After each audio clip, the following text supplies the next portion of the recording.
una calle dedicada. ¿Sabéis? Aquel sacerdote que en el tiempo de la Revolución tuvieron que huir y las hijas de San Pablo se dejaron el Santísimo y él volvió a recogerlo. Le decía, no vayas, que es muy peligroso. Se empeñó en ir y le dispararon y murió abrazado en el coche. No se ha declarado mártir por una razón muy sencilla, porque él murió ciertamente por la fe, pero los que lo mataron no lo mataron por el odio a la fe, pertenecían al grupo de los amigos, no de los enemigos. Fue una confusión. Bueno, ellos eran, Stefano y María, eran modestos agricultores, pero muy ricos de fe. El niño es bautizado el mismo día, con los nombres de José, Domingo, Vicente y Antonio. Y nosotros lo conocemos con ninguno de estos, con Timoteo, que fue el que le puso el primero el maestro. Desde niño muestra inclinación a la oración y quiere ser sacerdote. Frecuenta la escuela elemental con óptimos resultados. Tras un encuentro con el padre Santiago Alberione, con 12 años entra en el seminario de Alba. Él no entraba en el seminario por su cuenta porque no tenía medios. Y el padre Alberione le ayudó incluso económicamente para que pudiera entrar en el noviciado. Sensible a las necesidades de los tiempos y abierto a los nuevos medios pastorales de evangelización, pasa del seminario de Alba a la naciente Sociedad de San Pablo como maestro de los primeros chicos. Esto dicho así es muy sencillo, pero podemos imaginar que tuvo que ser un momento dificilísimo para él, porque cuando le propuso al obispo la idea de pasar al grupo del padre Alberione, el obispo le dijo que podía, pero que tenía que renunciar al hábito y a la idea de ser sacerdote.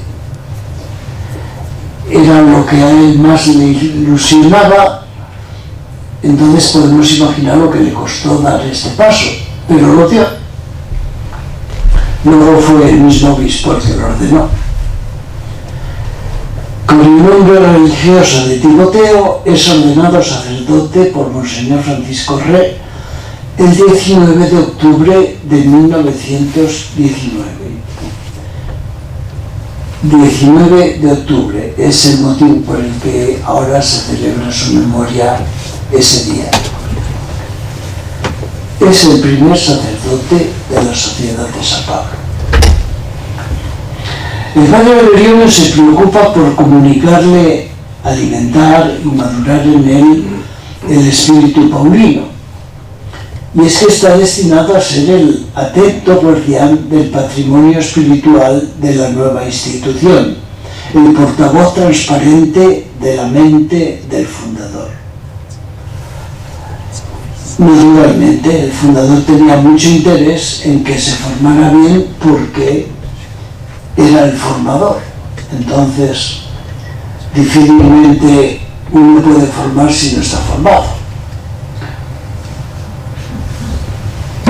El 14 de enero de 1926, por su gran amor al Papa, es enviado a Roma para abrir la primera casa filial de la congregación. En un pobre apartamento en el número 75 de la Vía Ostiense, cerca de la Basílica de San Pablo, según el deseo del padre Alberione. Ese apartamento era más bien un almacén casi. Ya no existe, han hecho pisos. El padre Timoteo, de acuerdo a su nombre de oración, Los tiempos dedicados a la liturgia, a la meditación, a la adoración, a la práctica de las devociones, son expresión de su profunda vida interior, de su comunión con Dios. Es decir, no eran simplemente prácticas externas, sino expresión de lo que vivía interiormente. Y ese mismo espíritu lo promueve en todos y en todas, según las diversas condiciones y edades. Ahí arriba lo tenemos jovencito con el fundador, también joven, y en la foto de abajo siempre al lado del fundador, con los primeros.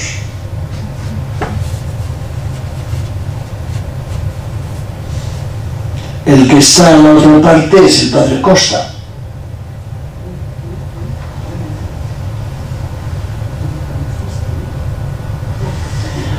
Al mismo tiempo comprende bien la importancia de los medios más rápidos y eficaces para difundir la palabra de Dios.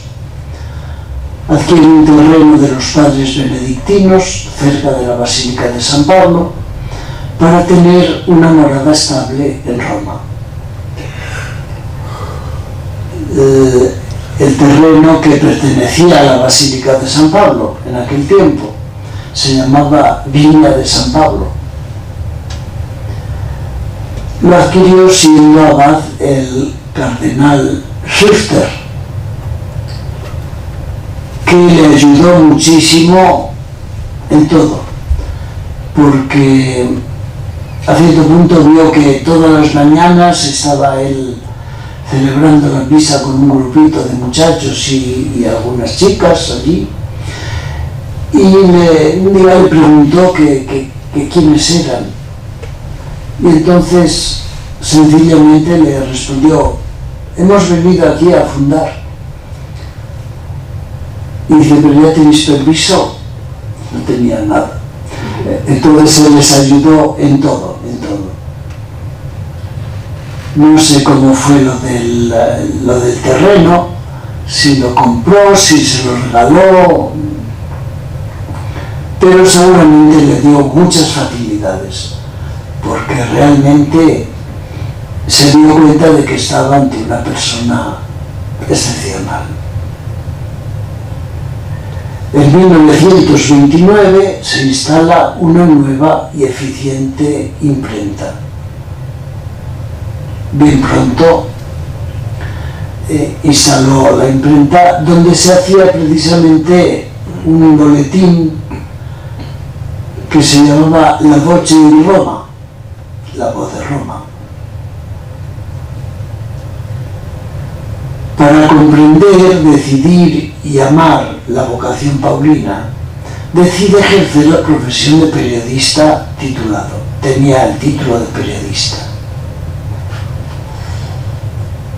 Creo que es el primero que se ve ahí en la foto,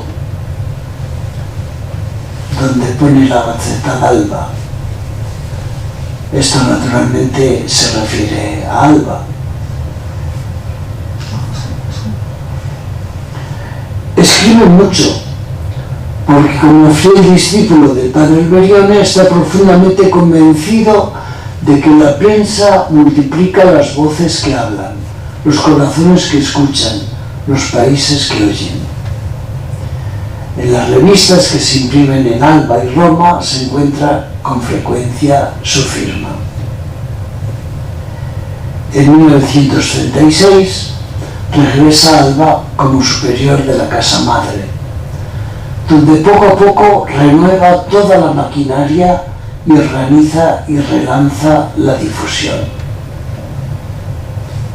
Ahí en la foto de abajo está la iglesia de San Pablo en Alba. En su tiempo no estaba así tan bien arreglada, la fachada la hicieron muchos años después. Pero la iglesia está desde el principio, que costó grandes sacrificios a todos y a todas. Tenían que hacer hasta los ladrillos.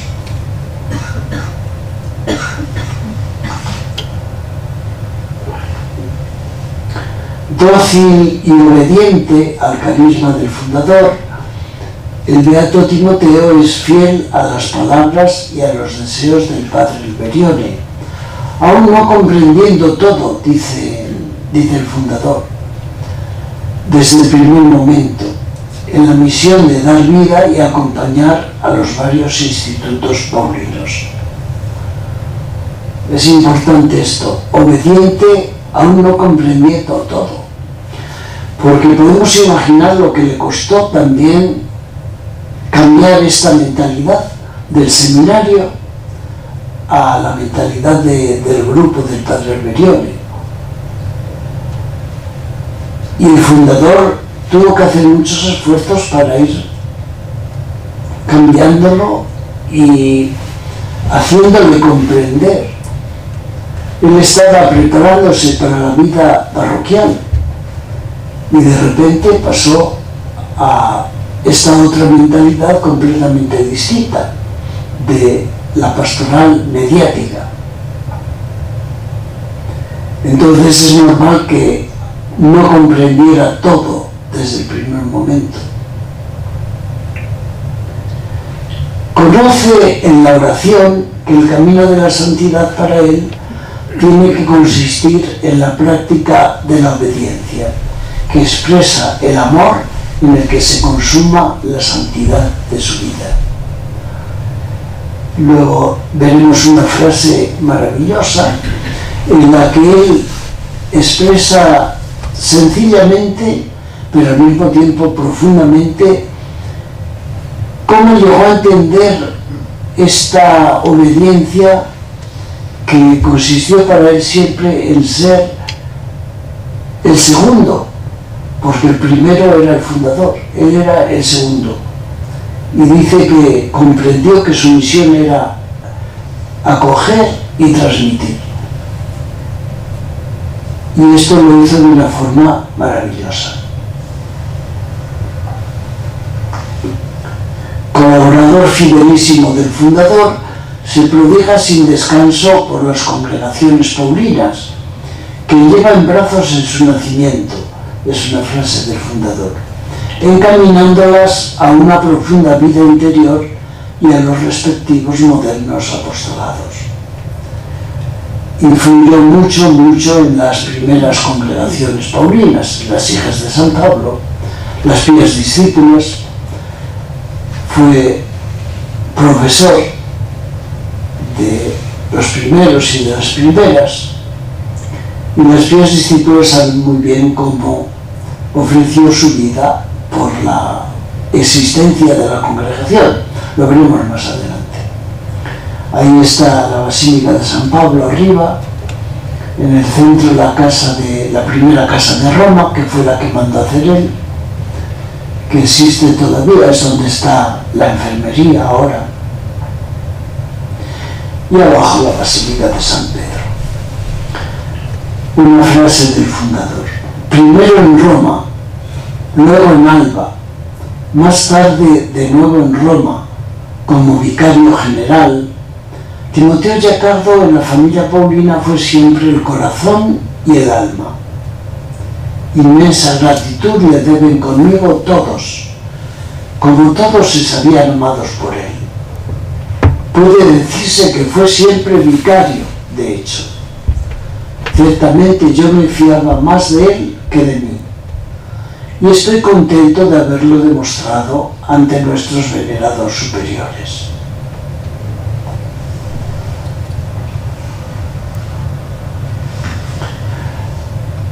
En el decreto de reconocimiento de la heroicidad de sus virtudes hay una frase muy significativa. Merece subrayar la especial misión del padre Giacardo al lado del fundador, sin medir nunca el sacrificio ni la fatiga, aun cuando el cumplimiento de su misión exigía mucha abnegación personal. El padre Giacardo compartió con el padre Alberione la solicitud por el desarrollo de cada una de las congregaciones en sus difíciles comienzos.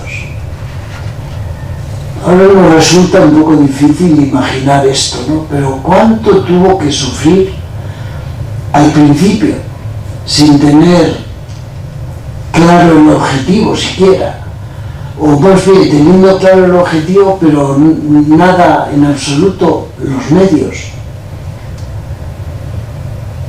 Y sin embargo, él, al lado del fundador, en todo momento contribuyó al crecimiento, al nacimiento primero y luego al crecimiento de las congregaciones. Ahí están paseando, me parece que en Alba. Escribe él dirigiéndose a la Virgen: estoy contento de ser paulino en esta casa donde tú, María, has tenido la bondad de llamarme. Quiero permanecer y hacerme santo a costa de cualquier sacrificio. Da un poco a entender cuál era el sentido con el que él vivía su vocación. El beato Timoteo Yacardo, otra frase del fundador, fue maestro que precedía a todos con el ejemplo, que todo lo enseñaba, a todos aconsejaba, todo construía con su oración iluminada y cálida, todo lo comprendía y a todos comunicaba su alma. Hecho siempre todo a todos, el primero considerándose el último, sensibilísimo, docilísimo, delicadísimo. Escribió, puede decirse, en toda alma, y se transfundió a sí mismo en cada corazón de sacerdotes, discípulos, hijas, discípulas, pastorcitas, y de cuantos se acercaban a él por relaciones espirituales, sociales, económicas. Él era el ecónomo también, por lo tanto, tenía que preocuparse de esto.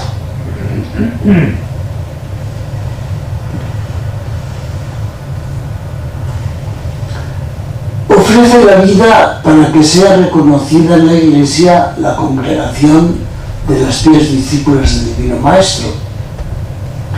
Sabemos cómo fue un momento muy difícil, el de la fundación de las pías discípulas, para ser reconocidas como distintas de las hijas de San Pablo. La Santa Sede no quería esta distinción, y el fundador veía que era imposible mezclar dos cosas completamente distintas. Y ahí hubo un periodo de grandes sufrimientos por parte de todos. Los paulinos, unos estaban a favor de una posición y otros a favor de la otra. El beato Timoteo Yacardo siempre tuvo claro que tenía que ser una congregación independiente. Y el Señor acepta su ofrecimiento. El 12 de enero de 1948, Pío XII aprueba la congregación. Y ese mismo día, el padre Timoteo Yacardo celebra su última misa. Luego ya tiene que estar forzosamente en la cama, y el día 24 de enero muere. En aquel tiempo el día 24 era la memoria de San Timoteo, precisamente. Consumido por la leucemia, deja la tierra para subir al cielo. El 22 de octubre de 1989, Juan Pablo II lo declara beato. Su cuerpo reposa actualmente en el templo de San Pablo de Alba, en la casa madre de la Sociedad de San Pablo.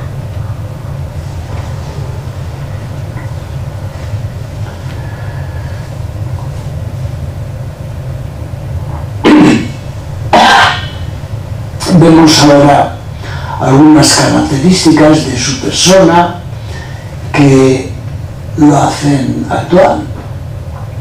La figura del beato Timoteo Yacardo hoy se presenta en su actualidad por sus grandes virtudes humanas, cristianas, religiosas y apostólicas. No es una figura de museo, una estampa para colocar en las páginas de un libro. Su vida es un ejemplo actual de cómo se puede conciliar la más alta contemplación con la más intensa vida apostólica. Y esto me parece siempre actual para nosotros, que a veces encontramos tanta dificultad en vivir esta doble dimensión. Caminó por las sendas del cumplimiento del plan de Dios sobre él, en la fatiga, en la lucha y también en las alegrías de la vida ordinaria.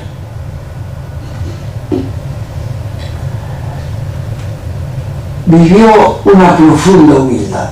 El beato Timoteo se gastaba por el propio instituto con todas sus energías, hasta la última hora, en un heroico escondimiento y en una total donación, permaneciendo siempre en segundo lugar, siguiendo y transmitiendo el espíritu y las directivas del fundador, con una fidelidad igual a la humildad perfecta y a la generosa obediencia.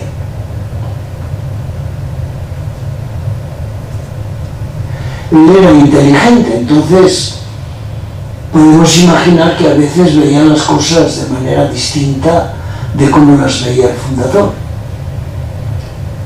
Y sin embargo, al final él siempre obedecía, porque él mismo lo dice en su diario: veía en el fundador el instrumento del que Dios se servía para conducir su vida. Se hace siempre todo a todos, el primero considerándose el último, sensibilísimo, docilísimo, delicadísimo. Son palabras del fundador.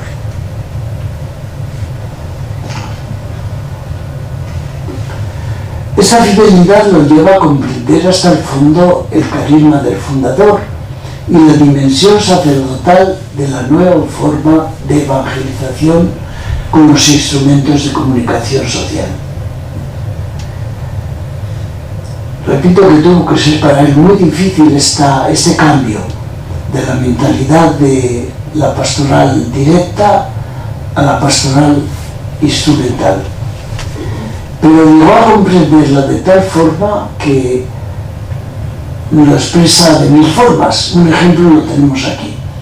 Escribe en su diario: la prensa católica es la idea reina de mi vida, la señora de mi mente, de mi voluntad, de mi corazón. Para llegar a decir eso quiere decir que había comprendido perfectamente el sentido del apostolado paulino. Aquí en la foto tenemos el grupo que fue a Roma, el fundador de Roma prácticamente. Ahí en primer plano tiene el boletín La Voce di Roma.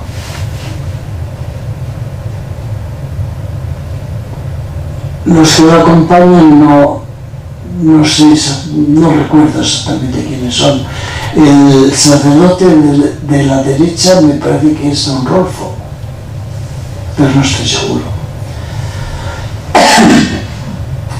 Cuando se trasladó el cuerpo a Alba, estuvo casi un día en Sanfré, porque allí estaban las 2 pías discípulas protagonistas del milagro. Luego lo veremos si tenemos tiempo. Y un día fue a celebrar la misa, el día que estaba allí, por la mañana invitaron a celebrar la misa al obispo auxiliar, un obispo auxiliar de Turín. Y el homilía dijo que él era hijo de uno de estos muchachos. No sé quién sería su padre, pero él sabía que su padre había estado con el padre Timoteo Giacardo en Roma, fundando la congregación.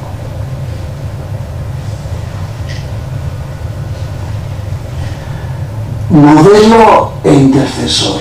Para el padre Timoteo, el apóstol es luz del mundo y debe amaestrar a todos en todas las cosas que el Divino Maestro ha mandado.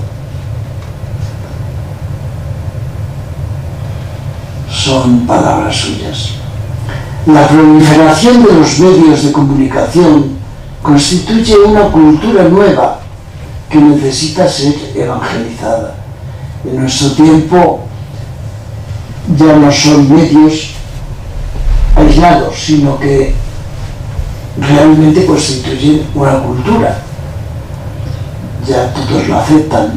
Hay documentos de la Iglesia recientes que lo dicen abiertamente.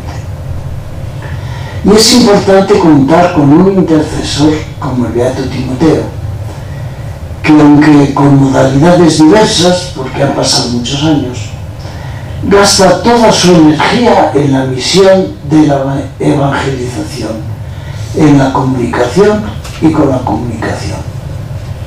Ahí hay una fotocopia de su carnet de periodista. Y arriba una foto que le gustaba mucho al fundador, cuando compró un montón de máquinas de escribir para que todos se dedicaran a la redacción, que según él era lo más importante.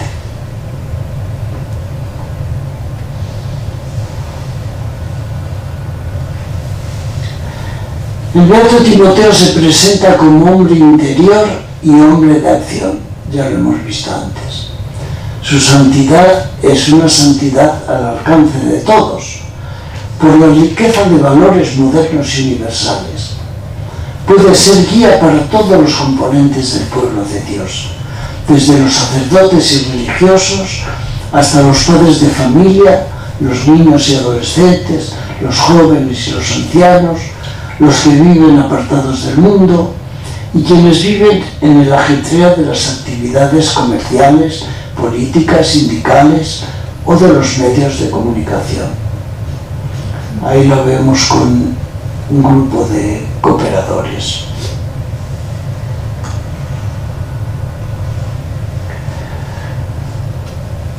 La causa de canonización. Por voluntad del fundador se inicia la causa de beatificación. El proceso informativo se abre en la Vicaría de Roma el 8 de junio de 1955. El proceso rogatorial se abre en Alba el 7 de junio de 1955 también. Tras el proceso apostólico abierto en Roma el 20 de mayo y en Alba el 22 de julio de 1965, el 19 de diciembre de 1969 se emana el decreto sobre la validez de los procesos. Ya vimos un día qué complicado es esto. Actualmente no tiene todos estos pasos, es mucho más sencillo en cuanto a procedimiento. No hay proceso rogatorial, proceso apostólico, todo eso no existe. Existe, si recordáis, la parte diocesana, que es donde se realiza la investigación y todo lo demás, y la parte romana, que es la que se dedica a valorar la validez de todo esto. Nada más. La Positio Super Virtutibus es estudiada por los consultores teólogos que se reúnen el 26 de febrero de 1985. Y la congregación ordinaria de los cardenales y obispos el 16 de abril del mismo año. Son los dos pasos importantes que tienen que darse en la fase romana. El estudio por parte de los teólogos, que estudian la Positio y cada uno de ellos da su veredicto, su voto al final. Y estas conclusiones de los teólogos pasan después a la congregación ordinaria de obispos y cardenales. ¿No se oye? No se oye. escapado de vez en cuando.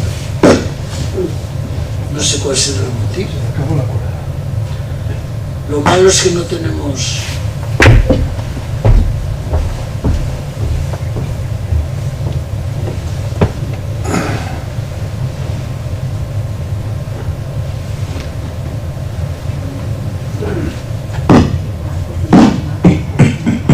Ahora me parece que sí.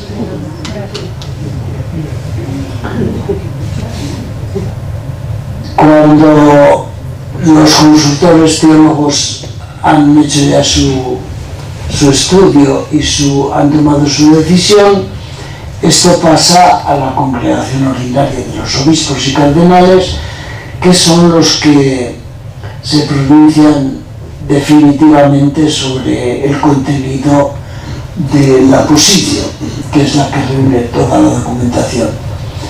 Y cuando esto sucede, ya el Papa no tiene más que firmar.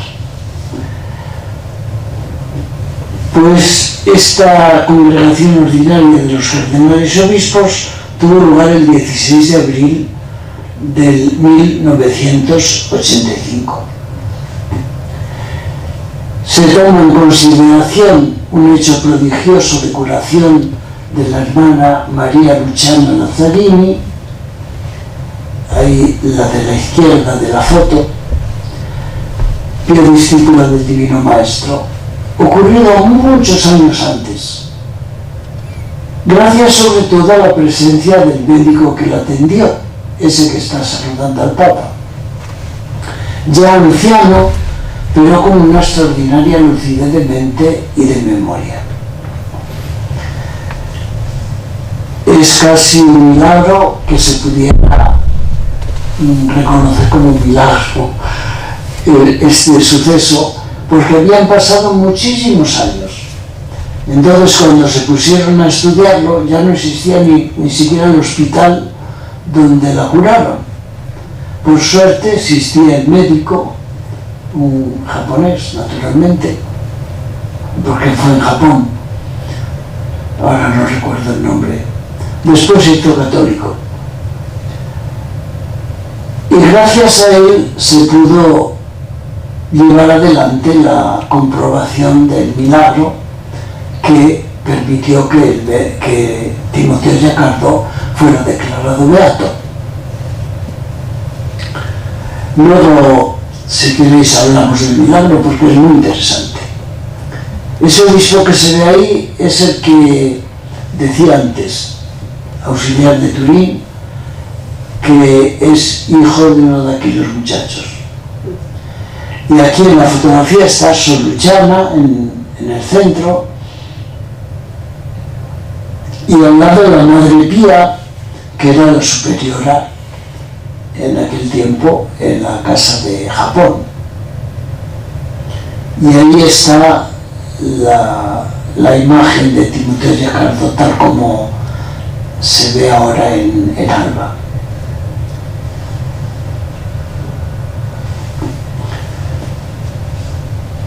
Los padres cardenales y obispos aprueban el milagro de en la reunión plenaria del 7 de marzo de 1969, y tras la firma del Papa, el padre Timoteo Giacardo es proclamado beato el 22 de octubre de 1989 por Juan Pablo II en la Basílica de San Pedro en Roma. Ahí está el estandarte a la izquierda.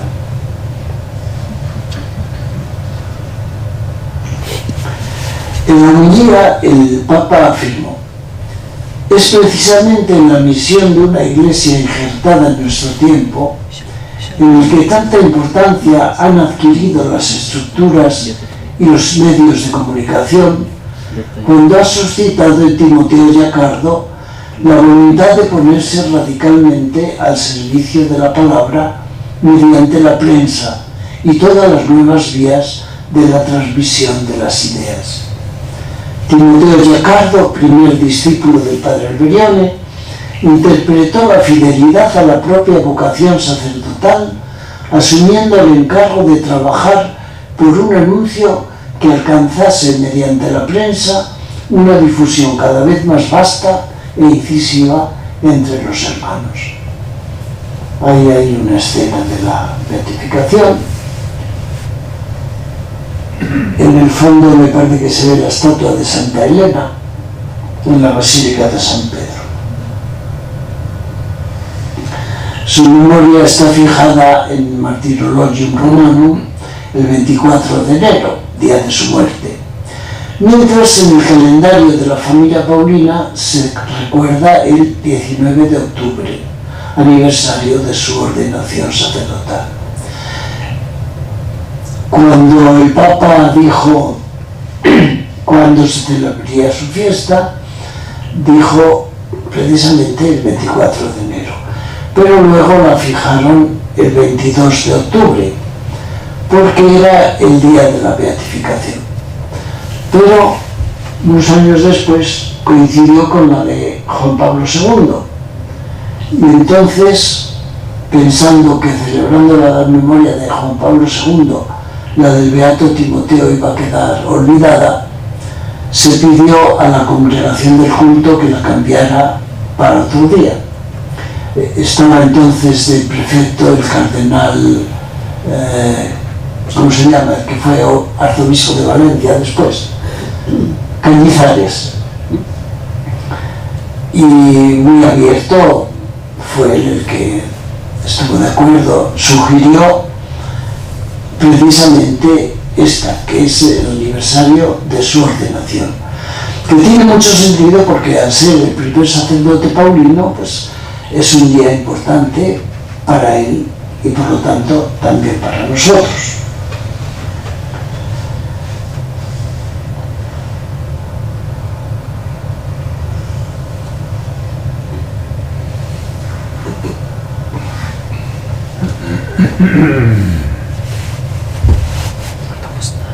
La oración.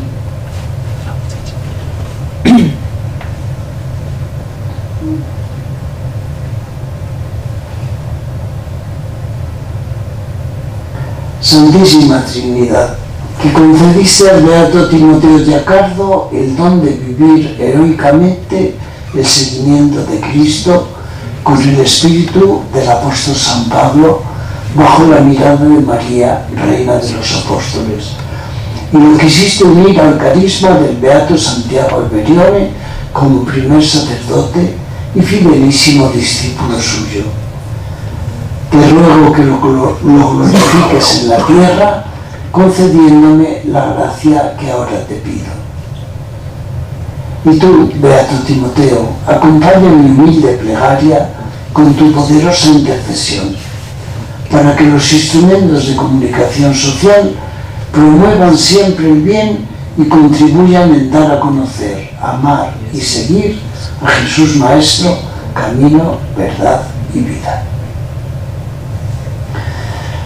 Bueno, pues si os parece, hacemos una pausa y después vemos algún otro aspecto un poco más ampliamente, y si hay alguna pregunta, alguna observación, alguna reflexión, pues lo tenemos en cuenta. Nos vemos.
Voy a ver si veo con estas gafas, porque están reguladas para este ojo, pero para este no.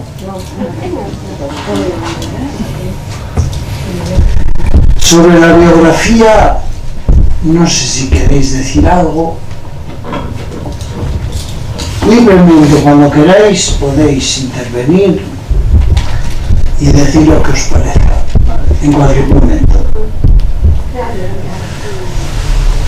Entonces ahora vamos a subrayar algunos aspectos así más importantes de su vida. Por ejemplo, el hecho de que fue una persona dinámica en la contemplación. Esto me parece que es un aspecto muy importante. Supo unir perfectamente una vida contemplativa a una actividad inmensa, trabajó muchísimo. Y entonces nos enseña cómo se puede conciliar la más alta contemplación con la más intensa vida apostólica.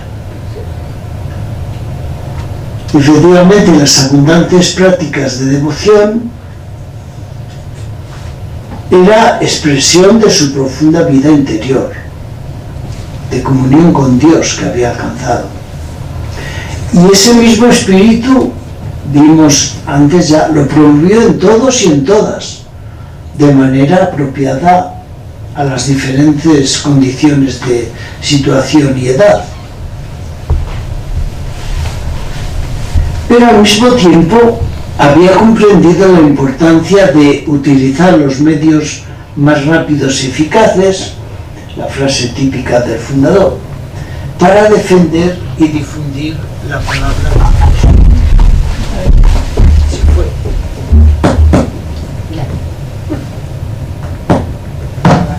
Ya volvió.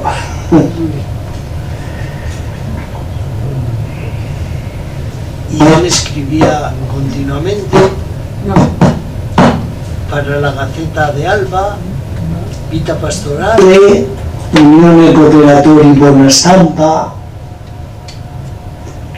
Como veíamos antes, renovó poco a poco toda la maquinaria de la Casa Madre, organizó la propaganda, tratando de hacer comprender la idea del religioso escritor como un evangelizador ordinario. El trabajo de como técnica elevada, apostolado, y la difusión como siembra evangélica. Organizó la difusión de una manera tan importante que después siguió prácticamente por años y años, tal como él había organizado.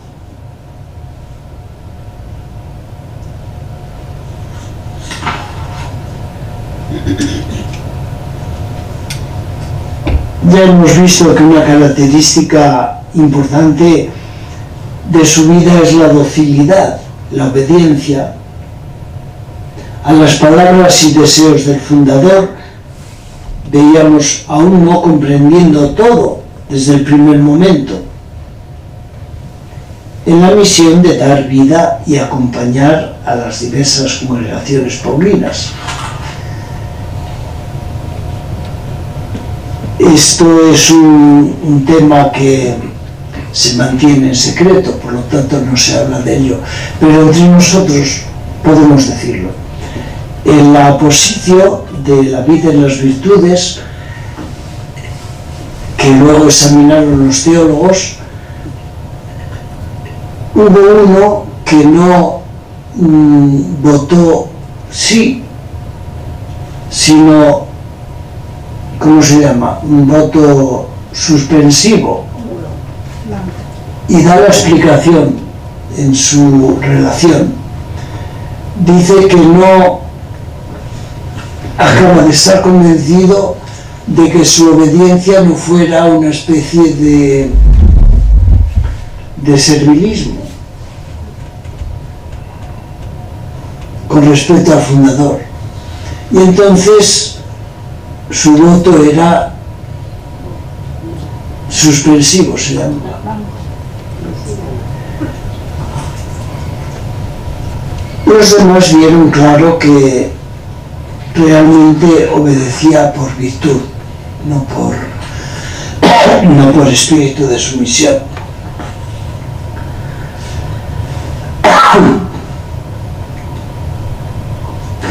Otro aspecto importante es la capacidad de comprender la dimensión sacerdotal de la nueva evangelización, que no todos comprenden fácilmente, porque aparentemente nuestro apostolado, decía el fundador, es industria y comercio. Entonces, comprender cómo es industria y comercio, pero al servicio de la evangelización. Y el sacerdote que escribe hace exactamente el mismo oficio que el sacerdote que predica en la iglesia, desde el púlpito. Ahora ya ni se usa el púlpito, pero en aquel tiempo todavía se usaba el púlpito. Y por eso llegó a decir claramente que nuestro púlpito son, en este momento podríamos decir, los ordenadores. Es nuestro púlpito, pero siempre con un valor sacerdotal.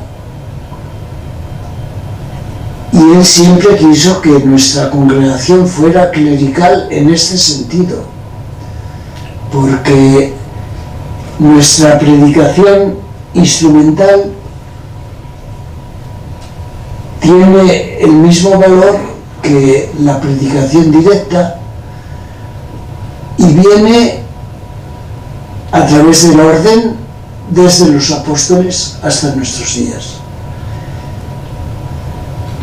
Y podemos imaginar que al beato Timoteo le costó comprender esto, porque él venía de otra mentalidad, la mentalidad del seminario, pero lo entendió perfectamente.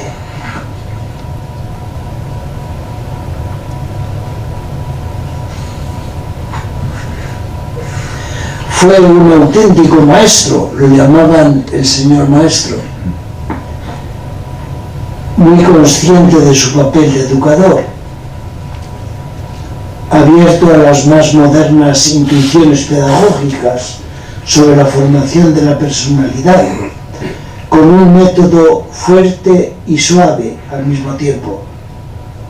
El padre Alberione dijo de él: era maestro en la piedad, era maestro de apostolado, lo sentía, lo amaba, lo desarrollaba, era el impulsor de energías, un apoyo para los débiles, luz y sal en sentido evangélico. En las familias paulinas era como el corazón y el alma. Él fue un maestro que precedía a todos con el ejemplo, que enseñaba todo, que aconsejaba a todos, que construía todo con su oración iluminada y cálida. Comprendía todo y su alma se comunicaba a todos. Se hizo siempre todo a todos. El padre Renato Periro, que fue superior general,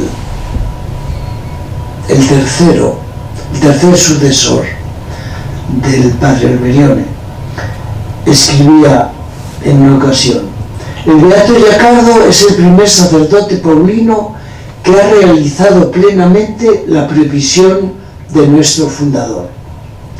Es el primer santo que nos ha precedido en los caminos difíciles y aún no trillados del apostolado moderno, demostrando cómo se puede salvar y salvarnos, en el servicio aparentemente anónimo de la familia paulina. De hecho, la santidad es precisamente la mezcla de un espíritu, el espíritu paulino, y de una misión, nuestra misión específica. También en su calidad de llamada vocacional. Consiste, en última instancia, en la capacidad de producir santos para el cielo y apóstoles para la Iglesia. El fundador había hablado de la dificultad de nuestro camino, porque teníamos que recorrer caminos todavía no trillados para la santidad. Y aquí el padre Perino dice, este es el primero que hizo ese camino y nos lo enseña.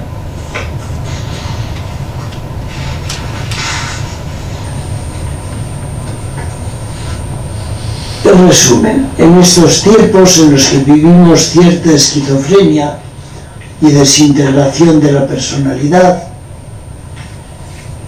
el mensaje principal que nos deja el beato Timoteo es fundamental, esencial, muy actual, que recoge bien el espíritu deseado por Benedicto XVI para el año de la fe y para el sínodo de los obispos. Una frase muy bonita: recuperar la alegría de la fe y comunicarla de manera renovada.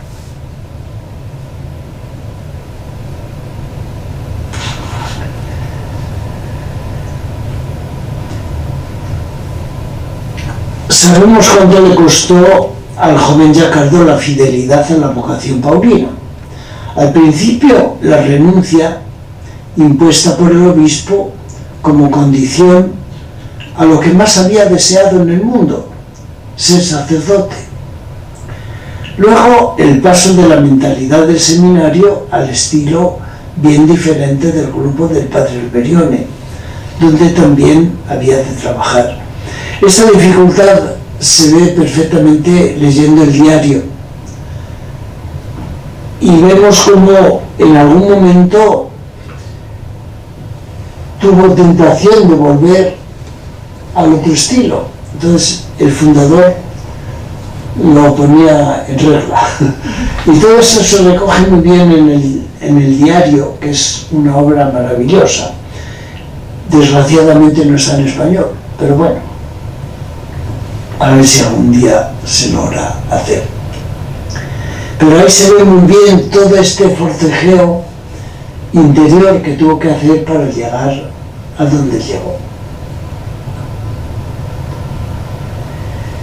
Fue verdaderamente un paso heroico que Timoteo Giacardo llevó hasta identificarse con el ideal del fundador.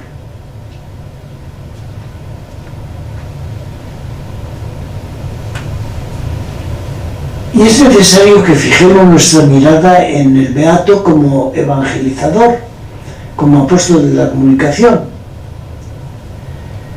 porque se conoce bien la bondad, la humildad, la paciencia, el espíritu de fe y de oración, la devoción a la Virgen, sus dotes de maestro y de educador, la ofrenda de su vida por el reconocimiento de las pías discípulas. Sin embargo, no se conoce tanto su dimensión apostólica.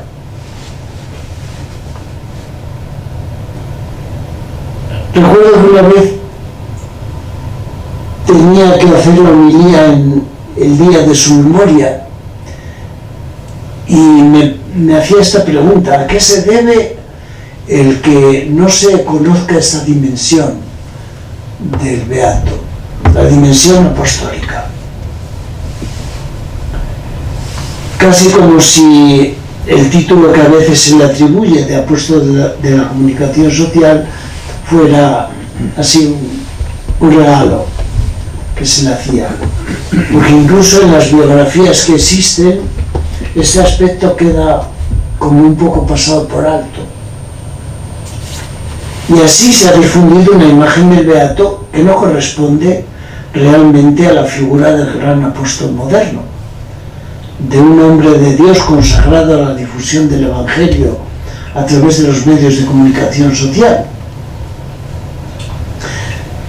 Entre otras cosas, dijimos antes, ya estaba inscrito en el registro profesional de periodistas como publicista.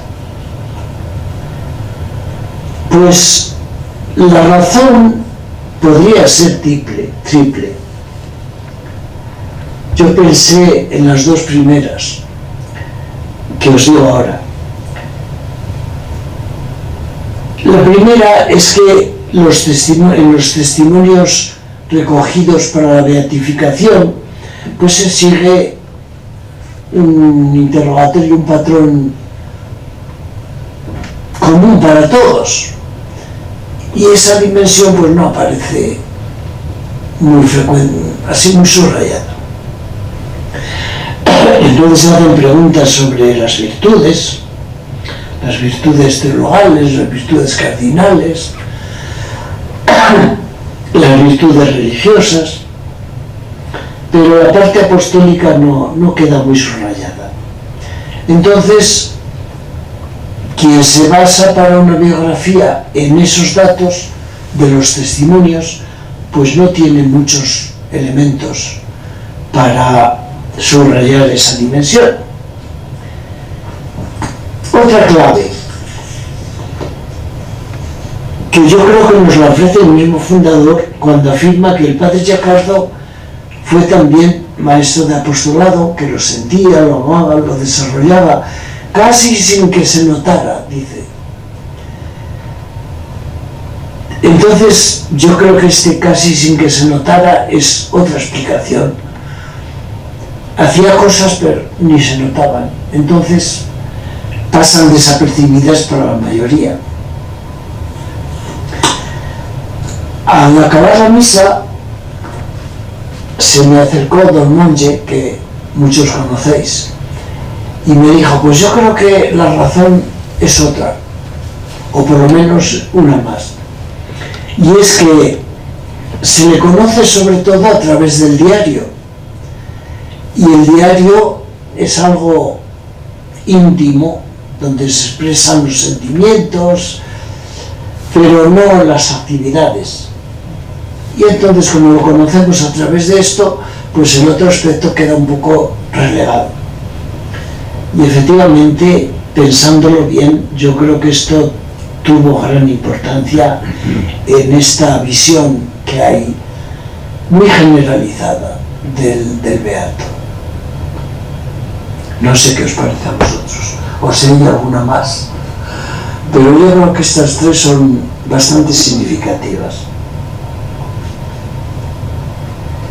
Y sin embargo, que su dedicación al apostolado paulino y su actividad efectiva fueron verdaderamente formidables, lo demuestran los hechos. Poco después de su llegada a Roma, en 1929, la imprenta sacaba ya la Voce di Roma y otros boletines diocesanos. Desde 1936 hasta 1946 fue superior en Alba. Además de sus funciones de dirección y administración de una casa bastante compleja, había más de 300 personas. Era responsable de la orientación espiritual de las hijas de San Pablo y de la formación de las pías discípulas. Luego a las preocupaciones internas se sumaban las externas: seguir las obras de la Iglesia, tratar con los proveedores, mantener las relaciones con las autoridades religiosas y civiles, y un número cada vez mayor de personas que lo buscaban en busca de consejo, personas externas. En el campo del apostolado específico, la actividad del padre Giacardo fue increíblemente dinámica y fecunda. Animó y promovió al equipo editorial. Invitaba a los hermanos con insistencia, suave pero firme, a escribir. Decía él, para que la palabra que Dios ha dicho y se nos encomienda a nosotros pudiera comunicarse a las almas y a la Iglesia, alentando todos sus esfuerzos. Impulsó la técnica, porque decía, hay que dar lo mejor al apostolado. Y por eso fue renovando poco a poco toda la maquinaria.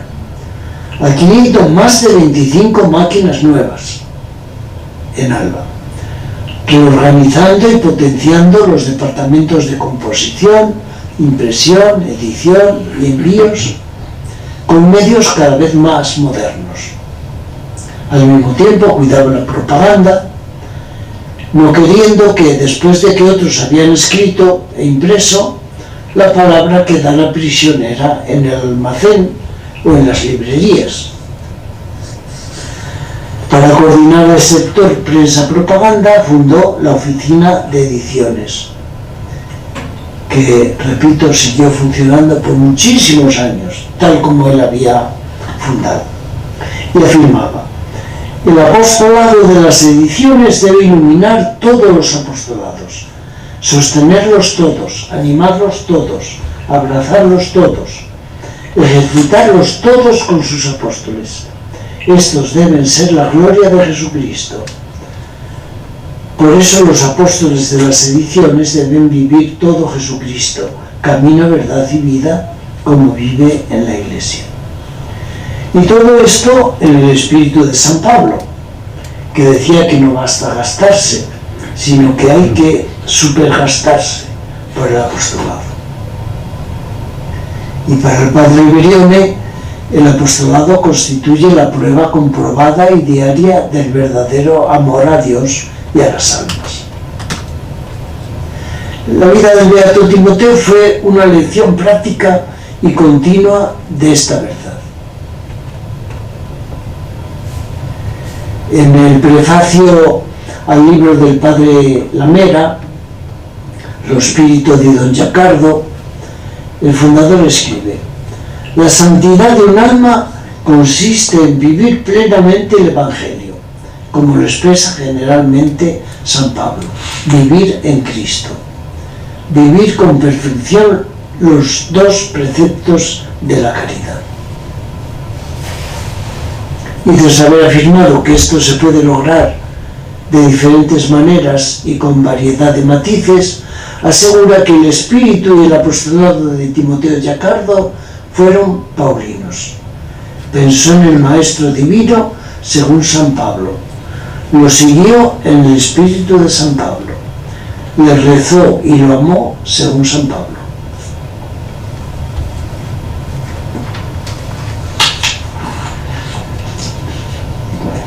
¿Queréis decir alguna cosa? Yo sí. Sí. Usted que conoce más al beato Timoteo Giacardo, ¿ha pensado escribir algo sobre esta vida apostólica de él? ¿Escribir yo? No me pasó nunca por la mente. Aparte algún articulillo que me han pedido, no. Porque sí, creo que es muy... Se conoce la vida, como decimos, la vida espiritual, pero sí la parte esa apostólica. La parte apostólica no se conoce, desgraciadamente no.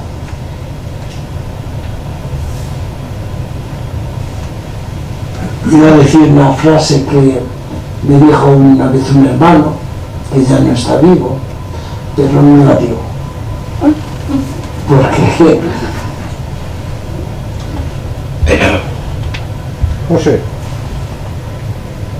yo pienso como ella. Se le conoce un poco aéreo, pero no interiormente los miembros de la sociedad.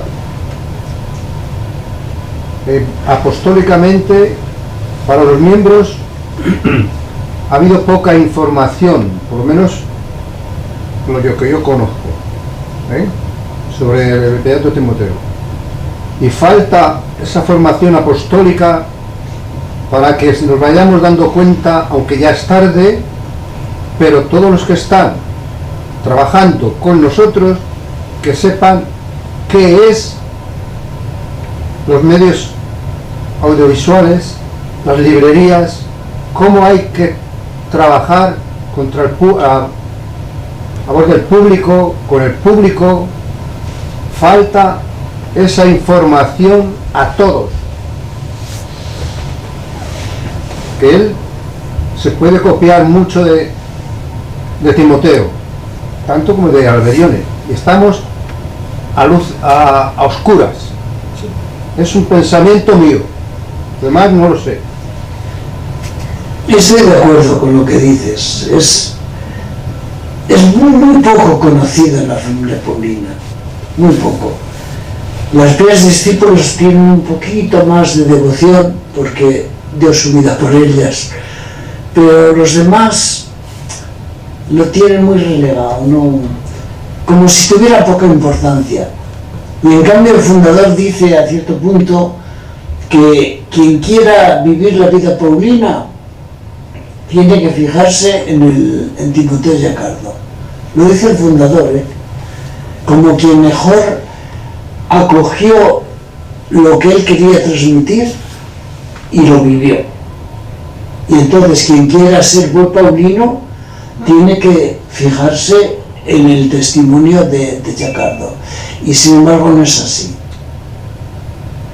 Naturalmente, si nosotros no lo vivimos, no podemos transmitirlo a los demás, a los colaboradores, por ejemplo. Y sería tan importante para transmitir realmente el espíritu apostólico de lo que hacemos. Yo no conozco, sinceramente no conozco, pero podría preguntarme hasta qué punto los colaboradores conocen este espíritu. Podría preguntármelo, no lo sé, no conozco. Yo creo que las hijas de San Pablo sí se preocupan de ese tema y reúne a los que trabajan en las librerías y todo eso, las reúne de vez en cuando, inclusive en la casa de ellas, y a mí me parece que eso es muy bueno.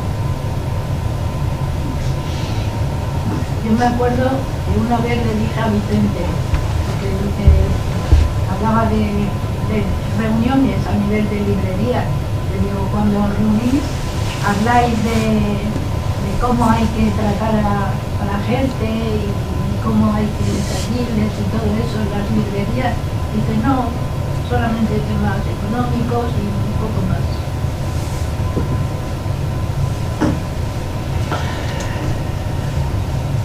Sí, habría que aplicar también aquí la integralidad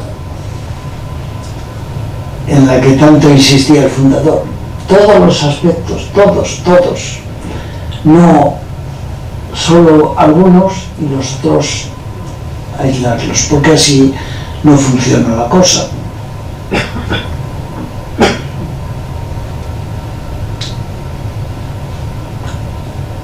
Bueno, si queréis vemos un momentín lo del milagro, que es muy interesante.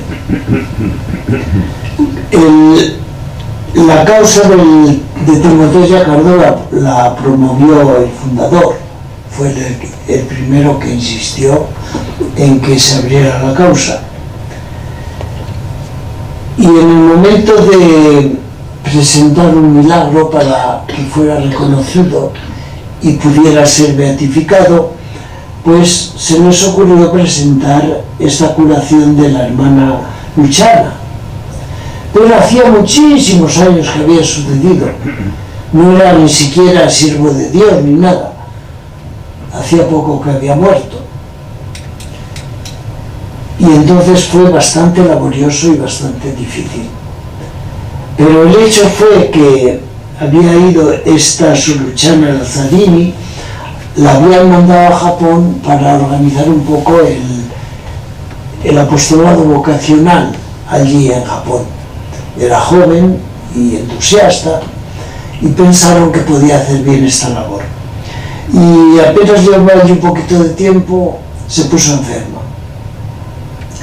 Entonces los médicos le aconsejaron que volviera a Italia para morir en Italia, porque su enfermedad no daba muchas esperanzas. Y entonces la superiora, la Madre Pía, la llamó un día y le dijo, mira, tienes que decirle a Timoteo que te cure, porque tú de aquí no te puedes ir. Necesitamos que estés aquí para llevar adelante el trabajo vocacional. Así que vete a la capilla y dile a Timoteo que te tiene que curar. Y la buena Luciana fue a la capilla y dijo: Jesús, nunca te he pedido nada para mí, pero la superiora me manda que te pida que me cures. Y así como yo la obedezco a ella, tú tienes que obedecerme a mí. Por intercesión del beato Timoteo, tienes que curarme. Y a los 2 o 3 días se curó. Siguió allí muchos años más tarde. Luego ya cuando fue un poco anciano la mandaron a Italia, y es la que veíamos antes en la fotografía. Entonces para mí la protagonista del milagro fue la Madre Pía, que tuvo la fe. La hermana Luciana fue obediente, eso sí. Tuve la suerte de oírlas un día a las 2 contar el hecho. Y bueno, con un entusiasmo se quitaban la palabra la una a la otra. Pero un relato realmente emocionante.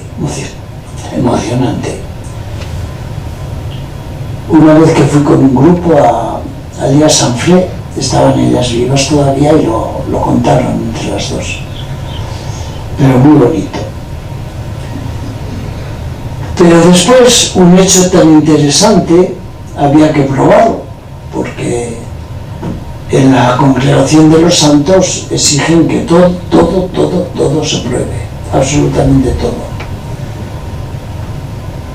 Para la causa de la maestra Tecla, presentaron una vez un hecho, hicieron apositio y todo, ya una cosa formal del todo.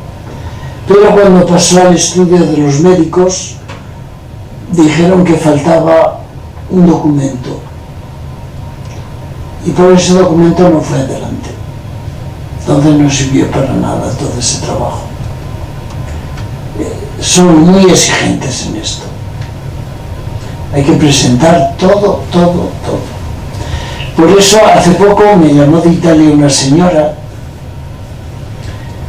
contándome un hecho de otra que se había curado de un tumor. Y yo le dije: lo primero que tienes que hacer es recoger toda la documentación del hospital, toda, absolutamente. Porque si no está toda, te la van a pedir, y si no está, la cosa no va adelante. Y bueno, pues están sobre ello, por intercesión del primer maestro.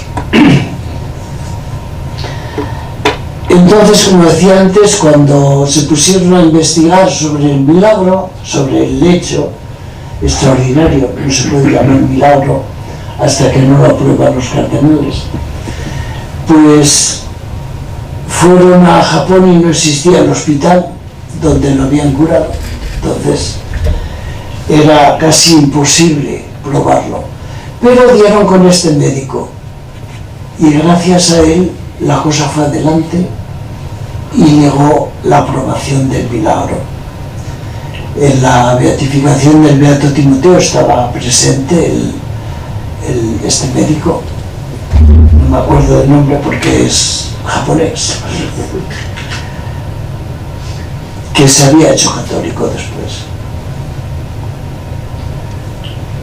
Pero es un hecho muy interesante.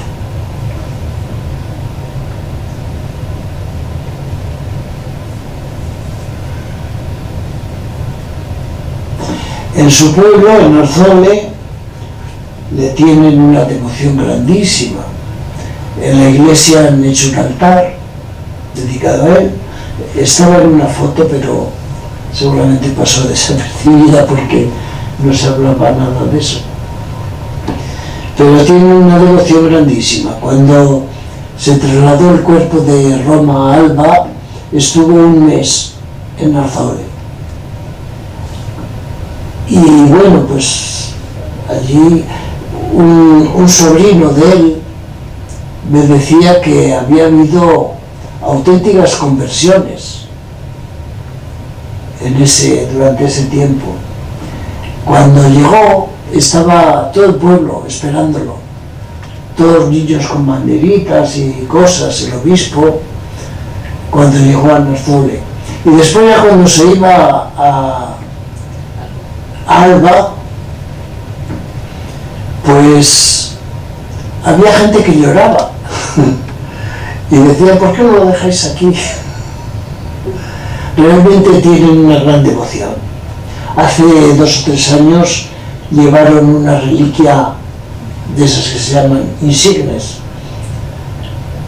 allí al pueblo para que haya una presencia más visible del beato.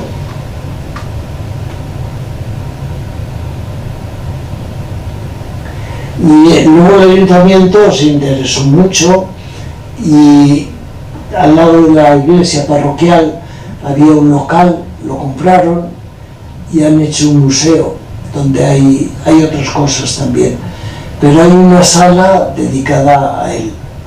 Allí pusieron la cama que habían traído de la casa donde nació y otros utensilios de por allí, de forma que uno se hace bastante bien la idea de cómo era el lugar donde nació.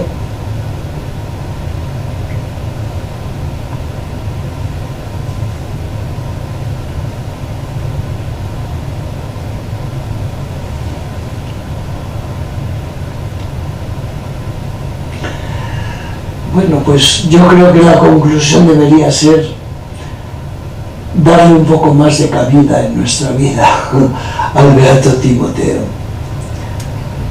conocerlo mejor y tratar de invitarlo,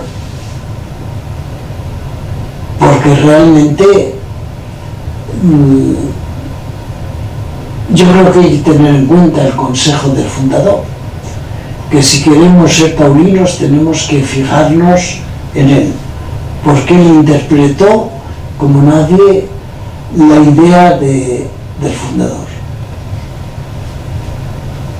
hasta llegar a decir, leíamos antes, que se fiaba más de él que de sí mismo, que es decir, que no siempre fue así. A través del diario de Giacardo sabemos cómo hubo momentos difíciles. Él en el diario lo llama siempre el caro padre,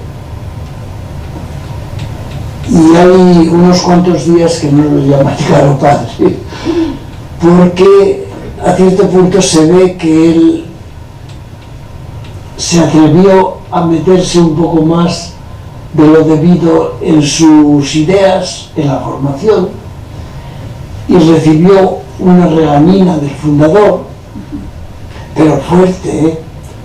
Se lee en el diario que realmente una regañina fuerte, y se ve que se quedó tan herido que no lo llamó el caro padre, pero luego volvió. Dice, entre otras cosas, que había días que el fundador se presentaba como muy duro, un poco tenso, y entonces en el trato pues lo manifestaba, pero luego añade, pero él nos quería a todos.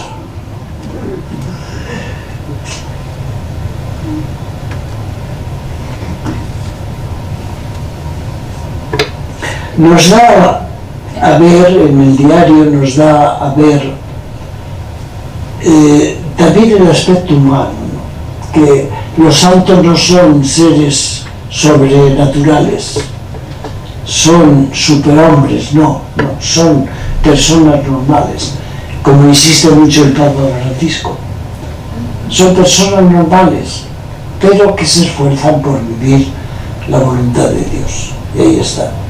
Eso quiere decir que todos nosotros, con nuestras manías y con nuestras tonterías, podemos ser santos.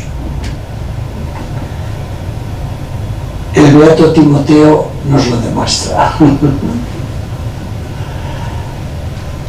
una pregunta. ¿Cómo va lo de la beatificación de Beato Giancarlo. La canonización. Pues en este momento no sé exactamente cómo está. He oído que están estudiando un hecho sucedido en su pueblo precisamente. Pero yo soy muy escéptico con estas cosas porque sé lo exigentes que son en la congregación de los santos y sobre todo en los casos de curaciones de tumores. Eso es dificilísimo. Primero porque exigen que pasen muchos años, al menos 10 años me parece que son. Y luego tienen que demostrar muchas cosas porque sabemos que los tumores se pueden reproducir después y cosas de esas. Entonces todo eso hace muy difícil los casos de tumores. Hay otros mucho más fáciles. De momento eso es lo que sé, ¿no? Porque falta un milagro. El día que hay un milagro reconocido ya está, no hay más. Una vez que son venerables, ya lo único que necesitan son un milagro para la beatificación y un milagro para la canonización, nada más. Todo lo que es el estudio de la vida, todo eso ya queda atrás. Yo pensé, real es un pensamiento mío, que igual era por no dar la preferencia a nuestro fundador, Santiago Alberión. Eso podría ser, pero no creo que sea. Efectivamente fue beatificado antes. Sí, eso sí. Puede ser, podría ser un criterio, ¿no? Pero concretamente, de momento, no es ese. El día que hubiera un milagro reconocido y se espera, entonces ya sí. Pero de momento no. Y lo mismo con respecto al fundador. Sé que están estudiando un caso de Filipinas, me parece. También extraordinario, ciertamente. Pero me parece que es también un tumor. Y entonces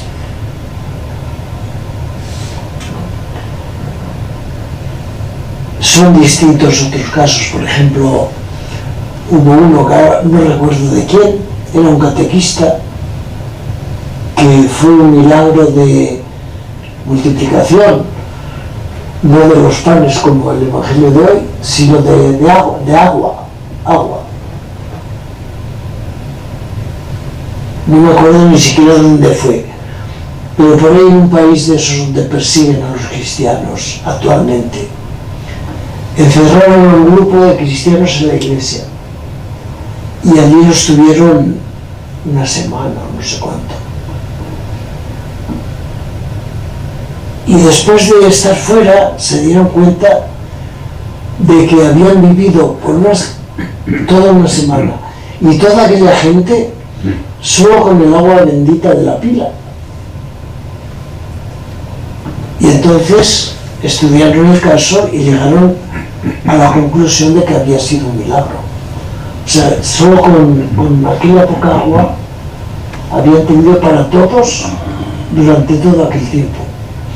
Y lo reconocieron como un milagro. Y entonces fue beatificado, canonizado, no me acuerdo ahora, esa persona que era catequista.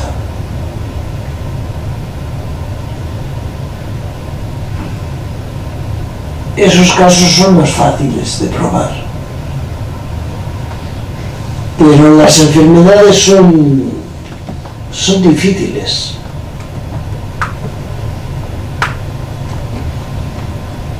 Para la Beata Nuarite hubo un caso de un niño que era paralítico y y estaba con su abuela, y no con su madre, con su abuela es otro caso. Estaba con su madre y todos los días había ido a curanderos y nada, el niño era paralítico, no podía andar. Y un día lo llevaba al hospital todos los días porque tenían que darle masajes y cosas. Y un día lo llevó y la monja, la enfermera era monja, le dijo a la madre: vamos a rezar la oración de Anuarite de Napeta, la mártir. Dijeron la oración y le dijo a la madre: tú ahora sal fuera. Y le dio los masajes al niño y lo puso de pie. Y le dijo: vete a buscar a tu mamá. Y fue. Pero a la hora de... es un hecho extraordinario realmente. A la hora de recoger documentos pues no tenían nada. Y entonces ahí quedó. Después estudiaron otro caso muy parecido. En ese caso era una niña que se quedó al cuidado de su abuela y estaba allí: venga a nombrar a Anuarite. Y ya le dice la abuela: deja en paz a Anuarite, cállate ya con esa historia. Y se fue. Era paralítica también. Y la abuela se quedó tan tranquila. Solo más tarde se dio cuenta de que la niña había dejado de ser paralítica.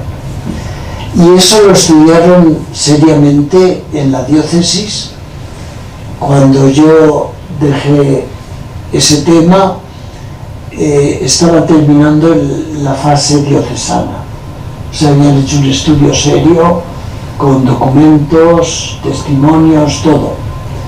Y luego no sé qué habrá pasado. No sé si faltó algo o terminó bien, no lo sé.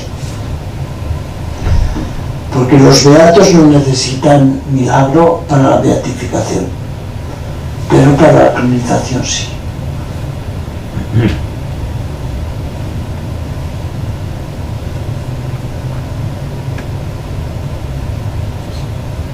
¿Puedes añadir algo sobre el testimonio que dio el médico japonés sobre el milagro?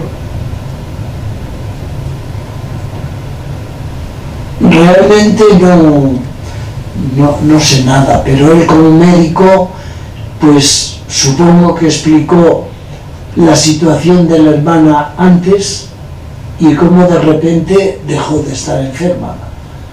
Y entonces eso tuvo un valor grandísimo, porque él no era creyente, era budista o algo así. Entonces los motivos que lo movieron no eran religiosos, sino científicos.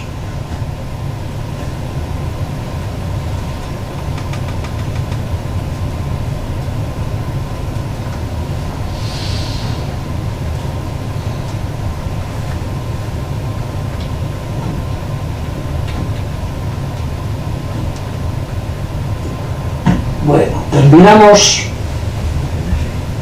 La próxima sería la maestra Tecla. No sé cuándo.